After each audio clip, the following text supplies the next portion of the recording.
تو وہاں پہ ہماری گزارش آئندہ بھی رہے گی کہ علماء تھوڑا سا اجتناب کریں، مذاکرات سے حل نکالنے کی کے اوپر ہی زور دیں گے، یہی حل سمجھتے ہیں، اور انشاءاللہ اسی کے ذریعے سے ہم گلگت بلتستان کے پرامن فضا کو دوبارہ کا جو کردار ہے اس کو ہم خراج تحسین پیش کرتے ہیں، اور امید کرتے ہیں کہ آئندہ بھی آپ اپنی ذمہ داریوں کا احساس کریں گے۔ ایک بین المسالک ہم آہنگی جو آپ نے رکھی، اس پہ بھی ہم آپ کو کہ بہت زیادہ ملک کی خارجہ پالیسی ایسا نہیں ہو سکتا کہ گلی کوچے میں آ کے ڈسکس کریں، خارجہ پالیسی کو ڈسکس کرتے ہوئے تنقید کرنا آپ کا حق ہے، حکومت کو تنقید کرنا بھی آپ کا حق ہے، نظام کے اوپر تنقید کرنا بھی آپ کا حق ہے، لیکن وہ تنقید بھی پیرائے تھوڑا سا میٹھا ہونا چاہیے۔ پاکستان میں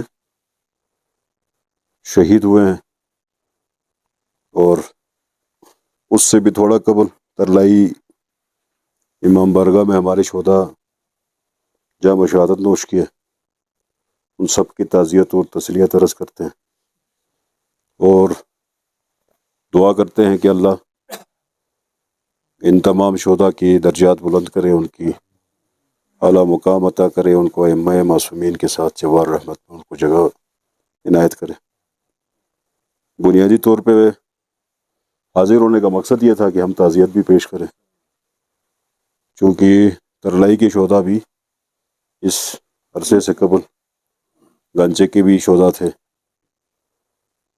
تو اس مرکز میں آ کے ان شہداء کی فاتحہ خوانی بھی کریں اور تعزیت بھی عرض کریں، رہبر بھی کی بھی تعزیت ہم آپ کو عرض کریں، چونکہ آپ رہبر کی جو شخصیت ہے اس شخصیت کا تعلق وہ ایک عالمی شخصیت ہے، عالم اسلام کی شخصیت ہے، اور اس نے عالم اسلام کے لیے جو قربانیاں دی ہیں اپنی زندگی میں بھی اس نے عالم اسلام کو یکجا کرنے میں، ملت بنانے میں جو کام کیا ہے، جو کردار ادا کیا، اور اپنی شہادت کے ذریعے جو اس نے کام کیا ہے وہ ہمارے لیے مشعل راہ ہے۔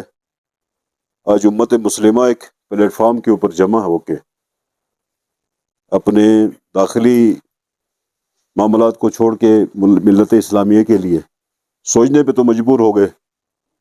ہم میں سے کچھ لوگ ایسے ہوں گے جو دام دیرم سخن وہاں پہ کام بھی کرتے ہوں گے، تو ہر بندے نے اپنی استطاعت کے مطابق اس نظریے کے اوپر، چونکہ اس نظریے کے فال آؤٹس ہیں، اس کا یہاں تک پہنچنا، اس کے اثرات پہنچنا، یہ اس خون کی تاثیر ہے، اس قربانی کی تاثیر ہے۔ تو ہم سب اس ملک کے باسی، اس خطے کے باسی، عقیدتاً ہمیں دنیا کے اندر جو کچھ ہوتا ہے اس کے اثرات ہر خطے پہ پڑتے ہیں، اسی طرح رہبر کی شہادت کے بعد کے اثرات پوری دنیا پہ پڑیں، تو اس میں گلگت بلتستان تو بچ نہیں سکتا تھا، یہاں پر بھی پڑیں، اور تھوڑا سا بلتستان کا اپنا ایک امیج تھا، اس کی اپنی ایک شناخت دنیا کے اندر تھی کہ بلتستان ایک پرامن فضا اور پرامن خطہ ہے۔ اس فضا کے اندر، اس چہرے کے اندر یا اس خوبصورتی کے اندر کسی نے شاید اس کو خراب کرنے کی کوشش کی ہے۔ یہ مکتب تشیع گلگت بلتستان سے یا پاکستان سے مکتب تشیع کسی ریاست کے خلاف نہیں ہے، یہ ہمیں بھی پتہ ہے، اور یہ روزانہ بیان کرنے کی بھی ضرورت نہیں۔ ایسی بھی بات نہیں ہے کہ ہمیں کوئی سرٹیفکیٹ کی ضرورت پڑے گی، یہ بھی ضرورت نہیں ہے، لیکن سوال سب سے بڑا یہ ہے، یہ معاملہ تھا ملت تشیع کا، یہ سارا جو احتجاج کنٹرول ہوا، یہ ملت تشیع کے ذمہ دار اداروں نے کیے، اس کے اندر کہیں نہ کہیں سے خامی پیدا ہوئی۔ تو ہر مکتب میں، ہر معاشرے میں اچھے برے لوگ ہوتے ہیں، وہ اچھے برے لوگوں کے ہونے کا سوالیہ نشان مکتب کو نہیں جاتا۔ تو ہم بھی یہ سمجھتے ہیں کہ پاکستان بنانے والا بھی اسی مکتب سے تھا، اور پاکستان کے آج تک جب بھی ضرورت پڑی تو اس مکتب کے لوگوں نے قربانی دی، اس میں دو رائے نہیں۔ اب مسئلہ یہ پیدا ہوا کہ ہر معاشرے میں اچھے بڑے برے لوگ ہوتے ہیں. وہ اچھے برے لوگ اس طرح کے معاملات میں آگے کچھ تو جذبات میں اپنا کام کرتے ہیں، کچھ سازش میں اپنا کام کرتے ہیں. تو فرض کریں کہ ہم میں سے کچھ لوگ ایسے ہیں جن کا ریاست سے مخاصمت ہے، تو وہ اپنا الگ سے پلیٹ فارم سے بھی کر سکتے تھے. شاید ان لوگوں نے ہمارا پلیٹ فارم کو استعمال کیا، کوئی یہ بھی بات ہو سکتی ہے. اس طرح کا بھی سوال ہو سکتا ہے. یا کوئی فارن ایلیمنٹ بھی ہو سکتا ہے جس نے اس چہرے کو خراب کرنے کی کوشش کی ہے. تو اس کے اوپر بھی سوالیہ نشان پیدا کرنے کی کوشش کی گئی ہے. تو وہ بھی سردس ہم یہ مکتب کی حد تک تو ہم نہیں مانتے کہ کوئی ہمارا مکتب سے کوئی بندہ ہے، لیکن پھر بھی کسی نے جس مقصد کے لیے بھی کیا ہے، مکتب کو بھی بدنام کرنے کی کوشش کی ہے، ریاست کو بھی بدنام کرنے کی کوشش کی. اس لیے ہم نے کہا اس مسئلے کا حل کیسے کریں. تو ہم سب بھی پریشان ہوئے. اب فرض کریں کہ حکومت اپنی مشینری چلانا شروع کرے، اپنا قانون کا نظام چلانا شروع کرے، تو وہاں پر کون سا انصاف ہے؟ وہاں پر بھی بہت ساری خامیاں ہیں. اس کے لیے حل ایک ہی تھا کہ جوڈیشل کمیشن بنے. جوڈیشل کمیشن بنے اور بیجا بے گناہ لوگوں کی مطلب کے پیچھے چھاپے واپے اس طرح کی گرفتاریاں نہ ہو، تاکہ ہمیں بھی ٹائم ملے، آپ کو بھی ٹائم ملے، علماء کو بھی ٹائم ملے. ہمارے اندر سے کوئی بندہ ہے یا نہیں ہے، کوئی بیرونی ہاتھ ہے یا نہیں ہے، اس سب کو دیکھنے کے لیے مطالبہ یہ آیا کہ ایک جوڈیشل کمیشن بنے گا، اور جوڈیشل کمیشن سے یہ چیزیں کوشش کریں گے کہ اس کے اوپر اس کو تھریش آؤٹ کریں. لیکن اس کے باوجود بھی چونکہ لچک کا مظاہرہ ریاست نے بھی کرنا ہے، لچک کا مظاہرہ علماء نے بھی کرنا ہے. ہم سب نے دوبارہ اس پرامن فضا کو بحال کرنا ہے. لا محالہ یہ افو درگزر کے بغیر تو نہیں ہوگا. افو درگزر کے بغیر تو ممکن نہیں ہے کہ ہم پرامن فضا کو واپس کیسے قائم کریں. ہم بھی یہ سمجھتے ہیں کہ گلگت بلتستان کے حالات سندھ جیسے ہوں، پنجاب جیسے ہوں.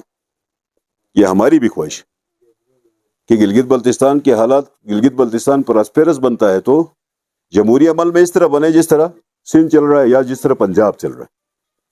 نہ ہم بلوچستان بننے کی مطلب وہ رکھتے ہیں، کیپیسٹی رکھتے ہیں، نہ ہم کے پی بننے کی کیپیسٹی. ہمارے اندر وہ جراثیم نہیں ہونے چاہیے، اور نہ ہی اس طرف ہم جا سکتے ہیں. تو ہماری تو کوشش یہ نہیں ہوگی کہ ہم گلگت بلتستان کو بلوچستان طرز پہ لے کے جائیں. ہماری خواہش نہیں ہے کہ ہم گلگت بلتستان کو خیبر پختونخوا کی طرز پہ لے کے جائیں. جب ہماری خواہش نہیں ہے بلوچستان بنانے کی، جب ہماری خواہش نہیں ہے خیبر پختونخوا بنانے کی، ہماری خواہش پنجاب اور سندھ جیسا ماحول بنانے کی خواہش ہے، تو اس میں ریاست کی بھی یہی خواہش ہونی چاہیے، تاکہ ایک ایک قدم سب پیچھے ہٹے. اور ایک جو چھوٹا موٹا سا مسئلہ پیدا ہوا ہے، اب ایسا نہیں ہے کہ کوئی ایک طبقہ یہاں پہ مطلب مظلوم ہے. اگر ریاست اپنے آپ کو مظلوم سمجھتی ہے تو مکتب تشیع بھی اپنے آپ کو مظلوم سمجھتا ہے. جہاں ریاست کے عملہ کو نقصان پہنچا ہے، وہاں پہ مکتب تشیع کے جوان کو بھی نقصان پہنچا. اس پورے عمل کو سمجھنے کی ضرورت ہے. اس کو حل کرنے کے لیے مثبت سوچ کے بغیر یہ حل نہیں ہو. جس نے بھی بیٹھ کے اس پہ فیصلہ کرنا ہے اس کو مثبت سوچنا ہوگا. انشاءاللہ تعالی ہم کوشش کریں کہ جو چھوٹا سا مسئلہ پیدا ہوا ہے، اس مسئلے کو کسی ایسے منطقی انجام تک پہنچائیں کہ ہماری جو پرامن فضا ہے وہ قائم رہے، وہ بحال ہو جائے. کیونکہ بلتستان دیکھنے کو پوری دنیا چاہتا، آج بھی پوری دنیا کی آبادی بلتستان کو دیکھنا چاہتی، اس بلتستان کی پرفضا ماحول کو دیکھنا چاہتی ہے، یہاں کے امن آشتی کو دیکھنا چاہتی ہے. یہاں پہ آ کے وہ اپنا چھٹیاں گزارنا چاہتے ہیں، سیاحت کرنا چاہتے ہیں، ٹائم گزارنا چاہتے ہیں. ہمیں بھی سمجھ ہے اس بات کی. تو ہم یہ سمجھتے ہیں کہ ہم سب کو، حکومت کو بھی یہی سمجھنے کی ضرورت ہے.